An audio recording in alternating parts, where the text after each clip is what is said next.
இந்த பிச்சைக்காரங்கிட்ட நாட்டை கொடுத்துட்டு ஒண்ணும் விட முடியல, கத்தி கத்தி சாக வேண்டியது இருக்கு. இந்த ரத்தம் வேர்வையா உரிய ஓடுது. சத்தமா பேசாத, செத்து பேர் வேறங்கிறான் டாக்டர். அதையும் மீறி கத்துறேன். நான் ஜெத்தாலும் நீ வாழ்ந்தா போதும் தான் கத்துறேன். நீ புரிஞ்சுக்கிட்டு ஓட்டு போடணும். புரியுதா? வேர்த்து தண்ணி கொட்டி இந்த காலு சதை பிடிச்சிக்கிச்சு. நிக்க முடியல, நடக்க முடியல. ஆனாலும் நிக்கிறேன். என்னால நடக்க முடியலனாலும் என் இன எழுந்து வேகமா நடக்கணும்னு நான் நினைக்கிறேன். நீ திருப்பி இந்த கருணாநிதி ஜெயலலிதாவுக்கு ஓட்ட போறன்னு முடிவெட்டேன்னு வச்சுக்க, எங்களெல்லாம் தூக்கி சுடுகாட்டுல போட்டு எவனுக்கும் போடு.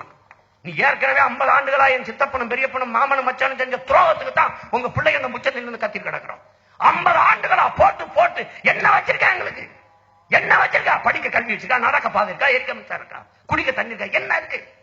எதுவுமே கிடையாது. மறுபடியும் அதே தவற செய்யறதா? தெரியாம செஞ்சா தவறு, தெரிஞ்ச செஞ்சா முட்டாள்தனம். அதை மாற்றணும். அந்த மாற்றத்திற்கான ஒரு வரலாற்று பெரும் வாய்ப்பை இந்த தேர்தல் தந்திருக்கிறது. இதை புரிந்து கொண்டு என் பேரன்பிற்குரிய பெற்றோர்கள், என் உயிருக்கு நீ என் உடன் பிறந்தவர்கள் இந்த தேர்தலை வாக்கு செலுத்தணும். எல்லாரும் என்ன சொல்றான், நீ காட்டுக்கத்தா கத்து சீமான், கொஞ்ச நாள் ஓட்டு காசு வாங்கி போட்டணும்ட்டு. புரட்சியாளர் அம்பேத்கர் சொல்றாரு, என் அருமை பெற்றோர்களே, மதிப்புமிக்க நமது உரிமையை சில ரொட்டி துண்டுகளுக்காக வைப்பது அவமானகரமானது என்கிறார். பேரறிஞர் அண்ணா சொல்கிறார், தங்கத்தை யாராவது தவிட்டுக்கு விற்பானா என்று.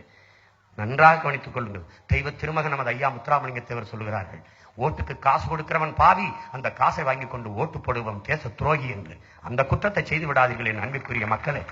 என்னிடத்தில் சொன்னவர்களிடத்திலே நான் சொன்னேன், என் இன மக்கள் இந்த முறை பணத்திற்கு அடிமையாக போவதில்லை, பணம் இந்த தேர்தலை தீர்மானிக்க போவதில்லை என்று நான் சத்தியம் செய்திருக்கிறேன்.